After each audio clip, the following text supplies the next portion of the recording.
Sa pag-iikot ng buong miyembro ng pinagsamang grupo ng ikatatlo at ikalima sa Barangay MS Garcia, kapansin-pansin ang mga tirahan at simpleng pamumuhay ng bawat pamilyang naninirahan dito.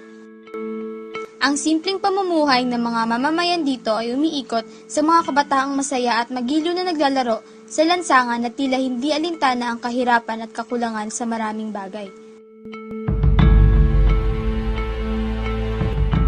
Makikita rin dito ang mga haligi ng tahanan at ilang kabataan ang kumikita sa pamamasada ng kanilang mga tricycle.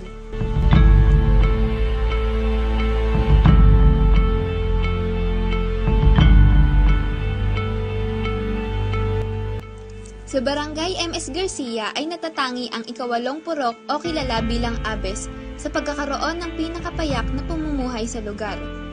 Karamihan sa mga pamilyang naninirahan dito ay malaki ang kakulangan at pangangailangan sa pagkain, pera, edukasyon at trabaho na dahilan at nag-uugat ng kahirapan sa mga naninirahan dito.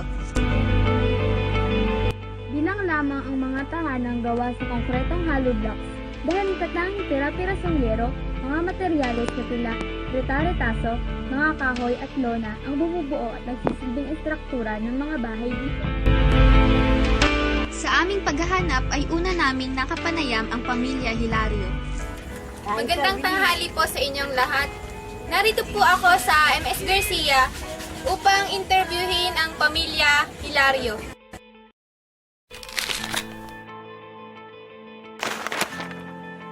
Ano po yung pangalan ng asawa nila?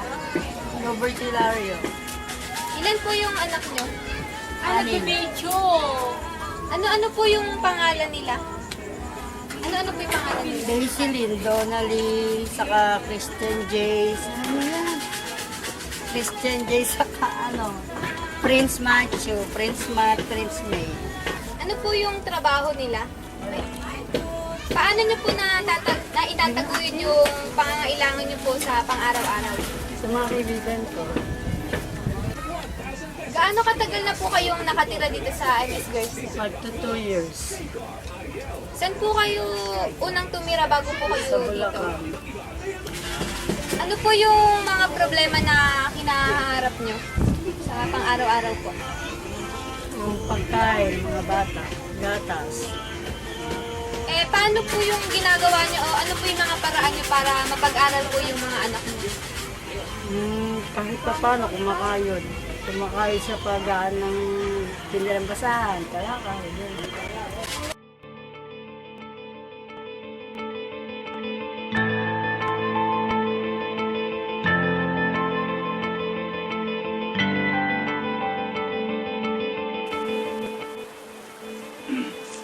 Matapos naming makapanayam ang pamilya Hilario, ay inabutan kami ng hindi inaasahang pagbuhos ng ulan, dahilan kung bakit kami humanap ng pansamantalang masisilungan hanggang sa tumila ito.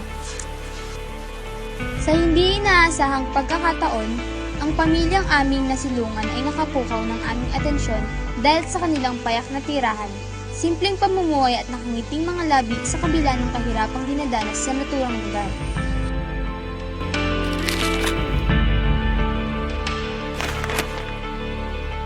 Ano po yung nabubuhay niyo, Lola? Ako, nagtitinda ako rito ng ulam, almusal.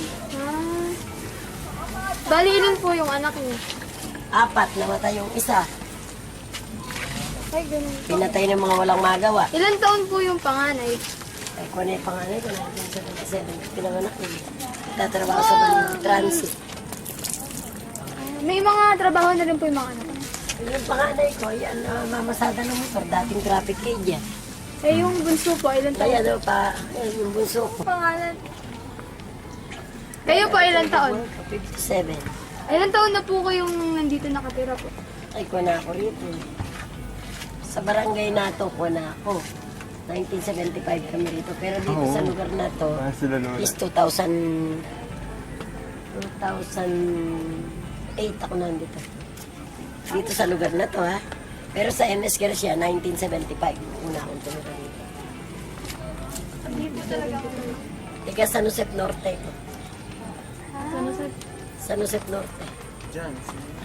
Sa may kabila ng Bonifacio. Bali 8 years na sila. Matagal-tagal na din.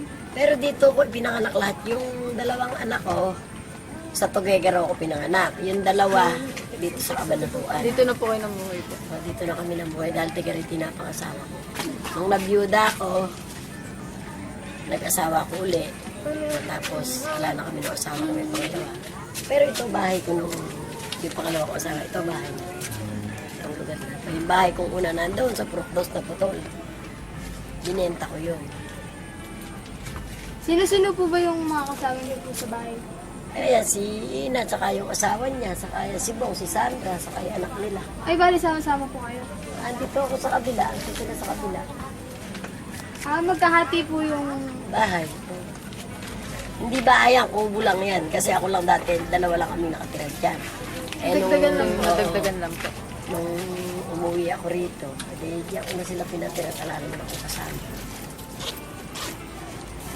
Problema, ayun. Ang problema, pera. Sigurado yun. Kahit sino tanongin nyo, pera ang problema. Oh. At ang una namin problema rito, yung pagbaha, kailangan yung mga tao rito, kahit paano, yung mga mayayaman, mabigyan yung mga tao rito. Kahit na... Hanggang saan po ba inaabot ng baha po dito? Konti lang, ganito lang. Ay, Lang yung bahay namin. lang pa yan. Saan po kayo pumunta na nung baha po? Dati hindi inaabot yung itaas ko na yan. Itong bumaang huli, inabot na yung kalahati. Dati hindi siya inaabot dahil mataas siya na. Sila, sila. Ako may kaibigan ako dyan sa terminal. Nasa terminal. Yun ang pangunahing problema nun. Lahat ng tao rito sa purok na to, baha. Ang pangunahin nilang problema rito, yung pagka bumabaha, kailangan kahit paano, mabigyan sila kahit pambili ng lason. Para sabay-sabay ng mamatay. Hindi po ba kayo nakakatanggap po ng... Ay, paano makakatanggap? Ang nakakatanggap dito, yung nando. Pagka nakatanggap dito, 1 kilong bigas, Opo. 1/4 na asukal, 1 sardinas, yun ang natatanggap sa lugar na to kadalasan. Kaya lang makakatanggap ng marami rito, pag talagang ang mag-aabot, yung nagbibigay ng rasyon. Pero kung dadaan kung saan, walang makukuhang marami. Tumadaan Tulad pa kasi yan, dun eh. may nangyaring bigayan dyan sa AKPA, nagbigay ng mga pambili ng bahay, o dito kahit isa walang nakakuha. Yun ang malaking problema ng mga tiga rito. Pero sa pang-araw-araw, nakakaraos. Kaya nga lang, ang pinakamalaking problema talaga, yung pagbaha. Kasi talaga ang buhay ng tao, hindi mo pwedeng iasa sa rasyon, hindi mo pwedeng iasa kung kanino. Talagang mamuhay ka ng sarili mo. Kaya lang, di ba, marami naman tayong mga NGO na pagkabaha, kailangan mabigyan naman yung nangangailangan. No? Di ba, tama yung akin, mali. Tama po. Yun. Ang pangunahing problema. Salamat po. Batay sa aming mga nasaksihan at nakalap na impormasyon, napakaraming Pilipino pa rin ang naghihirap at patuloy pa itong nadadagdagan. Kung kaya't sa aking palagay, dapat ay mas paigtingin pa ng gobyerno ang pagsugpo sa kahirapan. Kaya ikaw, ano ang iyong kayang gawin upang malabanan ang kahirapan?